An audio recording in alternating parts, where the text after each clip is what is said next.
Do you know what throwing 84,000 passing yards, 624 touchdowns, and leading in league with passing yards, touchdowns in a 2021 season, you know what that pays in your bank accounts? Just over $300 million. You know what pays more than that? When the Murdochs and Fox decide to give you $317 million to be their color guy. And that is the big news that has taken by storm the sports media landscape. And more importantly, has made us jaded that we don't get paid enough here on the Sports Cubicle. It's Paul Chivari. It's Devin Tingle. It's Dan Marver. I'm Mike Mercado. Yeah, the big story that when Tom Brady decides to retire at 52 years old, he has a home with Fox. And this is something that I think all of us nerds in the ecosystem of sports love talking about. It's the booth. You know, that opening weekend, the schedule came out. We talked about it here on the show already, how excited we are for the Raiders, for the Bears here locally, and just in general, some of the key matchups that we're going to see on prime time. But the thing that's going to be different is these booths. But we're not even going to get a lot of Burkhardt and Greg Olsen, because as soon as Tom Brady decides that he wants to call it a day, he's going to be in the main booth for Fox, and it's going to be a role where he's going to be talking to the guys at NASCAR and the sponsors over at Pepsi. But when you guys saw this deal and then saw your paychecks, what did you think, Paulie, when you saw Tom Brady sign this crazy deal, still saying we got unfinished business over in the Buccaneer country in Tampa Bay, but that he's got his new venture outside of football all figured out? You know, it reminded me of how Drew Brees had the NBC gig locked up before he retired. It also reminded me of, you know, during Peyton Manning and Tom Brady's careers, I looked at both of those guys and I said, anyone that scoops those guys up for their broadcast, for their network, that's going to be a cash cow right there. And you see already how ESPN has the Manning brothers, how they've utilized both of them with some great quality programming and the non-traditional broadcasts that they both do. But Tom Brady's I don't want to say he's a corporate man, but he's a little more traditional.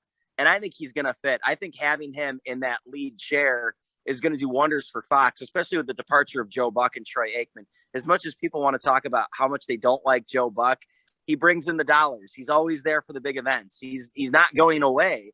So you got to replace him somehow. And Greg Olson's great. He's a great analyst. But at the same time, I don't think he brings the pizzazz that a Tony Romo brings behind the microphone, or what a Peyton Manning brings behind a microphone, or even what John Madden brought behind a microphone, even though he wasn't a former quarterback. But I think having that insight and having that personality, and I think what a lot of people don't know is that Tom Brady would do Westwood One's Super Bowl broadcasts on the radio when he wasn't playing in the game. He would be the one doing a pregame and a halftime check-in, kind of get his thoughts on the matchup and what he's seen so far. So he's no stranger to broadcasting and being a personality in the media landscape.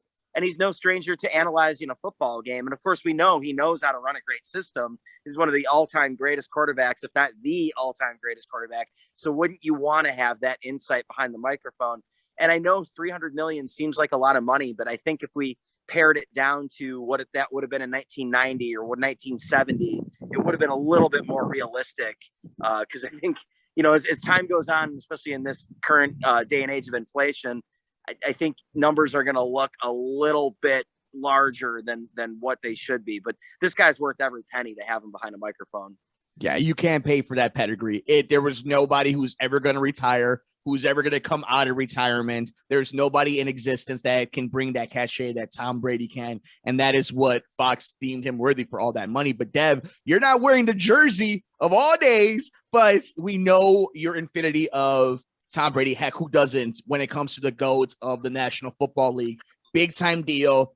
Tampa Bay still looks like a team that can compete. This whole story, it breaking. What did you think about Tom Brady? Now we know his future, but we also know what he's going to be doing this season. What did you think about TB12 giving us a hint on what's going to be next in his life? Well, it's a matter of it's going to be the next 10 years, 15 years, or 20 years when this finally kicks off here. I mean, very much, this isn't much of a surprise. You guys have both named, former players in the NFL that now do announcing, commentating, spectating, all like that. So it totally makes sense. I feel like this is a perfect fit. Yeah, Tom Brady is probably the greatest football player of all time. It makes the most sense. I mean, he could retire tomorrow and have more money than we'll ever have in our entire lives. just in this moment. He probably spends more a year than we make any year. But definitely, it feels like it's a good fit here. We'll definitely, and as Paul said, he's done some pregame stuff with Westward One here.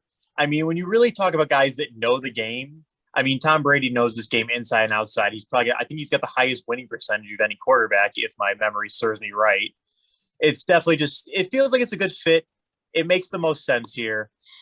And, maybe one day we'll get lucky and our boss, Mark, will be like, here's some Tom Brady dollars, bro. And it'll literally be like pictures of Tom Brady on money that he prints out. But I'm going to close up with this one. Mr. Tom Brady, if you're listening right now, and I know you do, you probably listen to the podcast.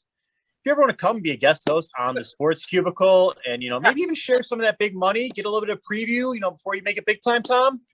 Before Tom Brady makes it big time. Let that one sink in. Tom Brady, more than welcome to join us on the Sports Cubicle anytime, anywhere, my friends.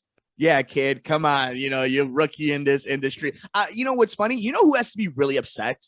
The upper management at ESPN. So John Skipper, who's no longer the head guy of ESPN, he works with Meadowlarkers, where Dan Le Batard now has created that whole thing with DraftKings. And the one thing that he mentioned is they're not going to make any extra money with Tom Brady as their head figure now, right? Like they didn't make money with Troy Aikman. CBS doesn't make money with Tony Romo. What it is cachet. It makes it big time. It makes you seem big time when you have a booth like that. That's why we didn't take Monday Night Football so serious. Even if you had an amazing game in Mexico City between two divisional rivals or two teams that were going to be Super Bowl contenders, it didn't matter because the booth never matched the moment. Now that's not the case for Fox. Now Fox is like, all right, bye, Troy, bye, Joe. This is what we have now to offer. And I wonder how upset ESPN is because you have the Man in the Arena podcast. They invested so much money with Tom Brady. Do you think, and we can end this segment on a little bit of speculation, open up your third eye since Doctor Strange is open in the theaters right now? Yes or no? Is ESPN feel a little jobbed out that this happened? Do you think they regret what they ended up doing? Do you think Amazon, Jeff Bezos is like, wait a minute, he was available this whole time? What do you guys think about kind of the workings behind the scenes, us radio nerds, us media geeks? Paulie, how mad is ESPN and Amazon? I think Amazon probably upset. I mean, Al Michaels has got to be at the end of the road pretty soon in his broadcast career. He's over 70-something years old, not to be a total ageist about it, but ESPN's got to be happy. They have Joe Buck and Troy Aikman, which is a winning combo on Fox for 20 years. They also have Peyton Manning and his brother goofing off on the other channel. They're fine. They're going to be all right. And then probably in halftime, they're going to have Chris Berman pulled out of retirement to go, whoop, whoop, whoop, whoop. The Raiders. The Raiders. Swami says.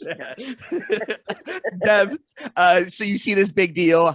Do you think ESPN upset? Do you think Jeff Bezos feel like he didn't have a seat at the table? Do you think Tom Brady is just the evil genius he really is? Is Jeff Bezos ever upset? Jeff Bezos take a scab off Tom Brady's back and clone him with the kind of money he has. He would not be. He's not upset. He doesn't give two you-know-whats. He can get someone else just as good, if not better here. Tom Brady's they're trying to get the younger crowd. And, whether you love him or hate him, Tom Brady appeals to that younger crowd, mostly because he played recently here. And again, as we know in the media industry here, how often is someone who already has a job tapped from another place to come and work here? That's why I work part-time nights at another radio station, because they want to make me full-time. They brought in some guy from California. Nice guy. Just met him for the first time today. That's beside the point here. But again, they might be kicking themselves a little bit, but let's be real here, guys. Would you have, if I were to say, hey, Tom Brady, he's going to be playing for the Bucs, but also he's going to sign a contract, do some commentary at Fox when he's done retiring, would you believe me right now? Maybe, probably not. Nope. Mercado's shaking his head. No. Nope. But they can kick themselves, but at the same time, I think Fox just, decided to take that jump. Like, hey, let's tap him on the shoulder and just see if he'd be interested. That like sort of, like that little nudge just in case. That's the word I'm looking for. Yeah. Well, I think it's funny because who might have dodged a bullet out of all this? CBS, when Jay Cutler decided to go back to Miami. But more importantly, wasn't he supposed to? He was supposed to be Fox. Jay Cutler. Was it Fox? Okay, so yeah. Dodged a bullet. Thank you to the Miami Dolphins as always. But more importantly, we want to know your thoughts. Let us know on Twitter. Tom Brady, do you think he's going to be a good announcer? Do you think Fox overpaid? Do you think you can't pay enough to have somebody of that level? It's like having Michael Jordan, Muhammad Ali. It's like having the greatest ever calling a game 17 weeks a year in the biggest game of your country. We're on Twitter at Sports Cubicle TV. Make sure you guys let us know. It's the one, it's the only, it's Paul Chivari. It's the genius, Devin Tingle. It's the marvelous one, Dan Marver. I'm Mike Mercado.